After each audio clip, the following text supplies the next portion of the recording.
ఇంకా చెప్పండి. ఆల్మోస్ట్ అలా అంటే ఒక హాఫ్ అన్ అవర్ అటు ఇటు కాసేపు ఏంటిది స్టార్ట్ అవ్వడానికి ఆల్మోస్ట్ ఒక్కొక్కరుగా అతిరథ మహారథులు అందరూ స్టేజ్ దగ్గరికి చేరుకుంటున్నారు. ఏంటి ఎలా ఉండబోతోంది? ఎందుకంటే ప్రధాని మోదీ స్పీచ్ పైనే చాలా ఉత్కంఠగా ఎదురు చూస్తున్నారు, చాలా ఈగర్గా వెయిట్ చేస్తున్నారు. ఎలా ఉంటుంది అన్న దానికి సంబంధించి స్పెషల్గా అనౌన్స్మెంట్లు ఏమన్నా ఉండబోతున్నాయా, లేకపోతే కేవలం ఇవాళ అంటే మనకు బయటికి రిలీజ్ చేసిన ఆ ఈవెంట్సే అంటే అవి మాత్రమే శంకుస్థాపన చేయడము, రిలీజ్ చేసిన అమౌంట్ గురించి మాట్లాడడం ఏదైనా ఉంటుందా? ఈ ఉత్సాహాన్ని చూసిన తర్వాత ఇంకా మోర్ బెనిఫిట్స్ ఏమన్నా ఏపీకి వచ్చే అవకాశం ఉందంటారా?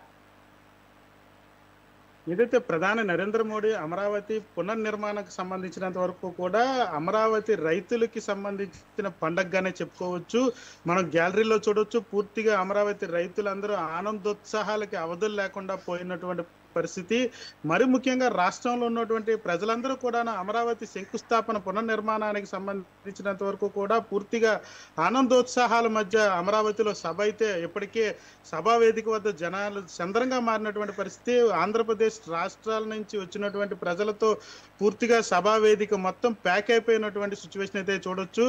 ముఖ్యంగా గ్యాలరీలంతా కూడా జనసాంద్రంగా మారింది. వివిఐపీస్తో పాటుగా ప్రధాని నరేంద్ర మోడీ రాకతో కేంద్ర మంత్రులు కూడా ఆంధ్రప్రదేశ్కి సంబంధించి అమరావతి సభా వేదిక వద్దకి వేంచేస్తున్నటువంటి సిచ్యువేషన్ అయితే కనిపిస్తూ ఉంది.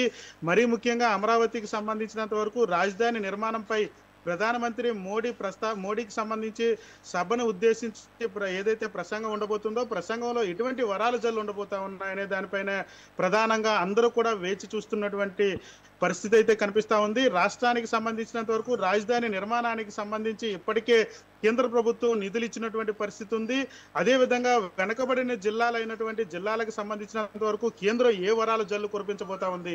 అదేవిధంగా అమరావతి నిర్మాణానికి సంబంధించినంత వరకు ఎంతవరకు ప్రాజెక్టులకు సంబంధించి ఇప్పటికే నిధులు కేటాయించినటువంటి తరుణంలో మరిన్ని నిధులు కావాల్సినటువంటి పరిస్థితుల్లో కూటమి ప్రభుత్వానికి కేంద్ర ప్రభుత్వం ఎంతవరకు ఊతమిచ్చే అవకాశం ఉండబోతా ఉంది. అదేవిధంగా రాష్ట్రానికి సంబంధించి పోలవరం ప్రాజెక్ట్ అంశంపై కూడా కేంద్ర ప్రభుత్వం వరాల జల్లు కురిపించే అవకాశం ఉండబోతా ఉందా? ఉత్తరాంధ్ర జిల్లాలకు సంబంధించినంత వరకు కానీ రాయలసీమ వెనకబడిన జిల్లాలకు సంబంధించి కానీ కేంద్ర ప్రభుత్వం ఎటువంటి వరాలు ఇవ్వబోతా ఉంది? ప్రత్యేక కారిడార్ల ఏర్పాటుకు సంబంధించా, లేకపోతే స్టీల్ ప్లాంట్లకు సంబంధించినంత వరకు అంశాలపైన ప్రస్తావించే అవకాశం ఉండబోతా ఉందా? ప్రధానమంత్రి ఏం మాట్లాడబోతున్నారు అనేది అయితే మాత్రం పూర్తిగా అందరూ వేచి చూస్తున్నటువంటి తరుణం. మరి కాసేపట్లోనే అమరావతి పునర్నిర్మాణంలో ఎన్ని కూడా పటాపంచులయ్యే అవకాశం అయితే కనిపిస్తా ఉంది. ప్రధానమంత్రి ప్రధానంగా కూటమి ప్రభుత్వం అధికారంలో ఉండటంతో తెలుగుదేశం పార్టీ, జనసేన, బీజేపీ కలిపి కూటమి ప్రభుత్వంలో అధికారంలో ఉన్నటువంటి పరిస్థితుల్లో ఆంధ్రప్రదేశ్ ని 10 ఏళ్లలో ఇప్పటికే ఆంధ్రప్రదేశ్ విభజనతో పూర్తిగా నష్టపోయినటువంటి పరిస్థితి. ఆంధ్రప్రదేశ్ 10 ఏళ్లు కాకుండా 50 ఏళ్లు వెనక్కి వెళ్ళిపోయినటువంటి సిచ్యువేషన్ లో గత ప్రభుత్వ నిర్ణయాలతోటి ఇప్పుడు ప్రభుత్వం అధికారంలోకి వచ్చిన తర్వాత రాజధాని నిర్మాణంతో ఏదైతే అభివృద్ధికి ఇదొక ప్రథమ అంకంగానే చెప్పుకోవచ్చు, ప్రథమ అడుగుగానే చెప్పుకోవచ్చు. ప్రజలందరూ కూడా ఈ యొక్క ఇష్యూ కోసమే వెయిట్ చేస్తా ఉన్నారు. ఏదైతే శంకుస్థాపన పునర్నిర్మాణానికి వస్తున్నటువంటి తరుణంలో ఏదైతే 74 ప్రాజెక్టులతో పాటుగా కేంద్ర ప్రభుత్వం ఎటువంటి ప్రాజెక్టులు అనౌన్స్ చేయబోతా ఉన్నది. ఇప్పటికే ఏదైతే ప్రధాన రహదారులు ఇప్పటికే ప్రకటించినటువంటి పరిస్థితి, రైల్వే జోన్ లాంటి ప్రకటించినటువంటి పరిస్థితి, రైల్వే కారిడార్లు ప్రకటించేటటువంటి సిచ్యువేషన్ అయితే ఉంది. మరొక వైపు కోస్టల్ కారిడార్ కి సంబంధించినంత వరకు 2014కు సంబంధించి రాష్ట్ర విభజన అంశాల్లో ఉన్నటువంటి పరిస్థితుల్లో thank you Bharat, thank you Hemanth, thank you Muni. Updates అందించినందుకు. బులెటిన్లోకి వచ్చిన బ్రేక్ తీసుకుందాం. బ్రేక్ తర్వాత మోర్ అప్డేట్స్ని చూద్దాం.